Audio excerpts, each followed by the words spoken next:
indicted on murder charges. A Colorado grand jury decides to charge the parents of a Brighton toddler who died of fentanyl poisoning, what prosecutors believe led to the child's death. Another derailment. An RTD train goes off the tracks, injuring passengers. And it's not the first time this has happened in the same place. The latest on cleanup efforts and a possible cause. And eventually, the threat makers are going to be caught. Consequences to school threats. Adams City High is back in session after unsubstantiated threats. A warning to parents and students about possible punishments for those responsible.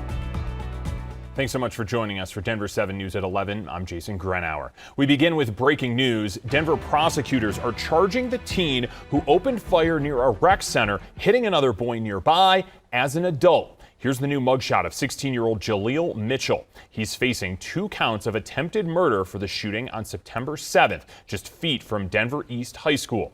Witnesses say it started with a fight that escalated to a gun being pulled. Another boy was also arrested. So far, he is not facing charges. New this hour, a Colorado grand jury handed down a murder indictment against the parents of a Brighton toddler who died of fentanyl poisoning.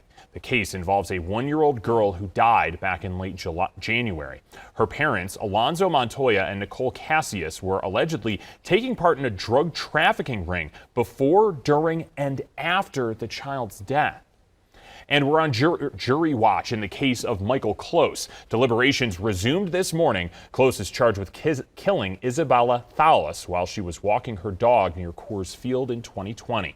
The case prompted a new state law because Close used a gun stolen from a friend. The Isabella Thales Act requires the owner of a missing or stolen gun to report it to police within 5 days. A busy Denver intersection remains closed this morning following a train derailment yesterday that injured 3 people. Shuttle buses will be replacing the R line southbound as a result of this crash. Crews spent most of the morning cleaning up the mess and getting the rail car back on track. We're told the 3 people who were injured are expected to be okay. It happened at the intersection of Sable and Exposition, the same location where another derailment happened 3 years ago. The cause of yesterday's derailment has not been released by RTD.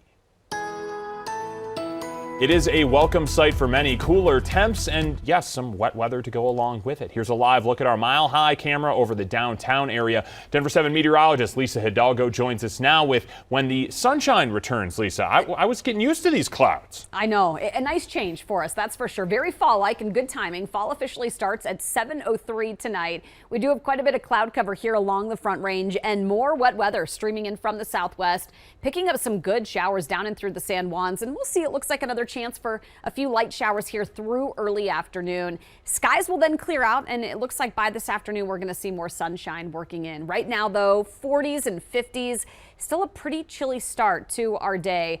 Definitely cooler than where we were at the same time yesterday. We'll get into the low to mid 60s here between about 2 and 4 o'clock, and a little bit of sunshine later today is going to help to boost those temps. Mid to upper 60s today. Now, today is the coolest day on our Super 7 day.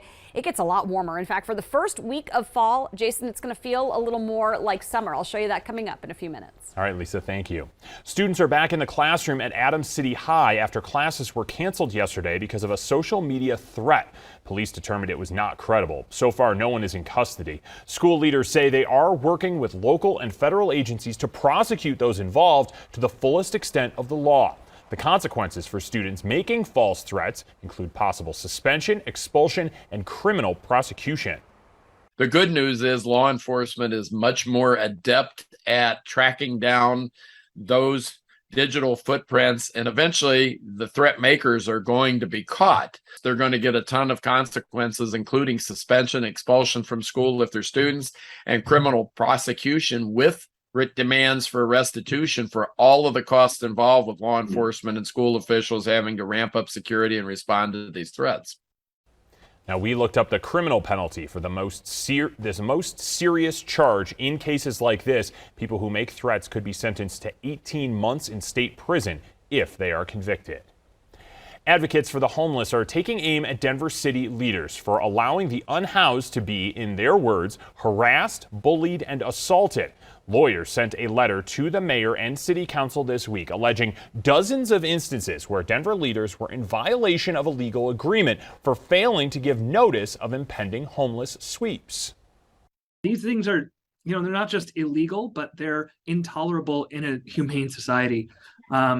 So based on that and this escalation of, based on the escalation of the tactics by the city, it was time to say enough is enough.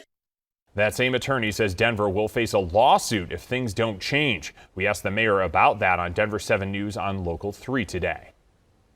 As a city, we have always and will continue to honor and abide by the Laos settlement.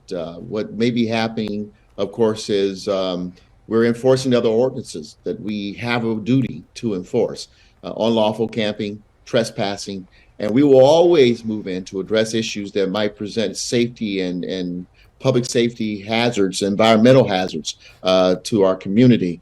But there is no excuse for any employee to mistreat or to demean another human being. Other news now, Centura Health has let go about 350 employees. That's about 1% of its employees in Colorado and Kansas.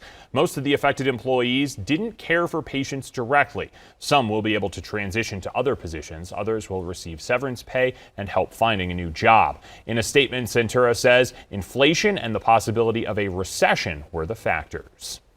CU is partnering with a new spaceflight training facility, Star Harbor, to address workforce needs in the industry. CU Boulder and the CU Anschutz Medical Campus are working on a new space medicine program that focuses on extreme environment medicine and biology.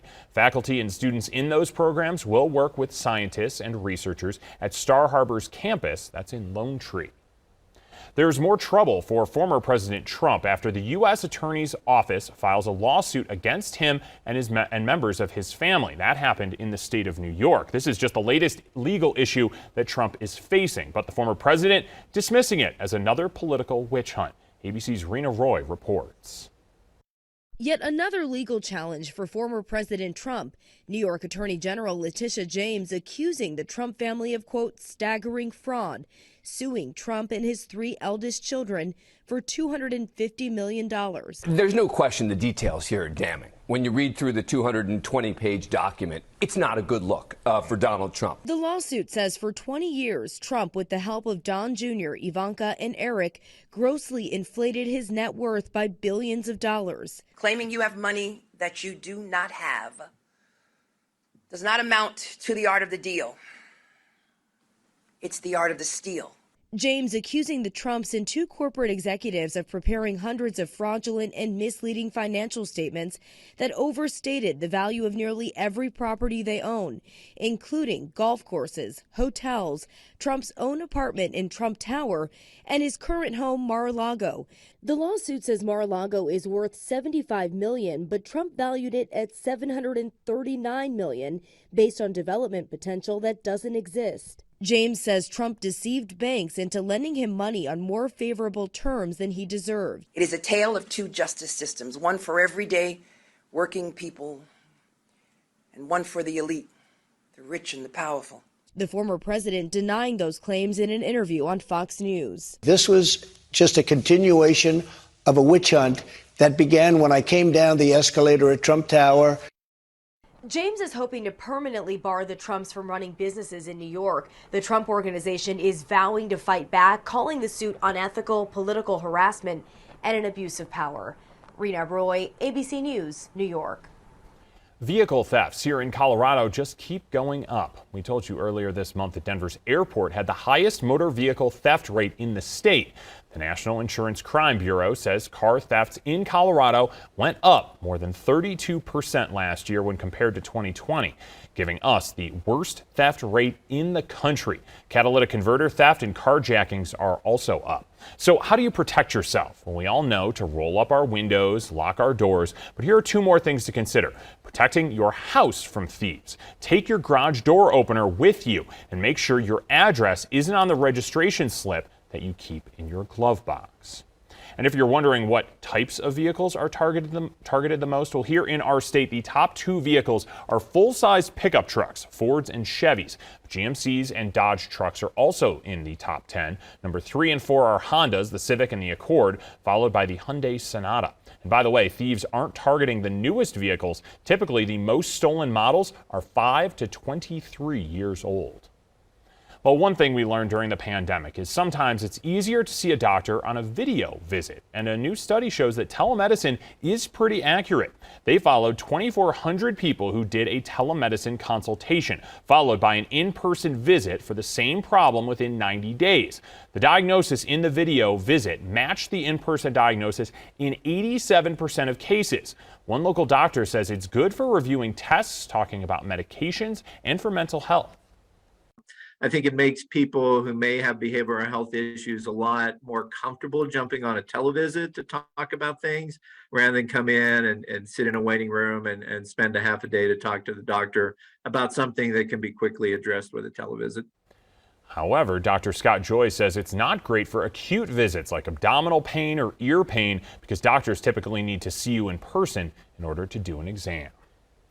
Well, looking to catch a glimpse of the changing aspens, our in-depth leaf peeping guide, including the best hikes to view the leaves. Plus, fighting the leading cause of cancer deaths in the U.S. The groundbreaking research doing just that.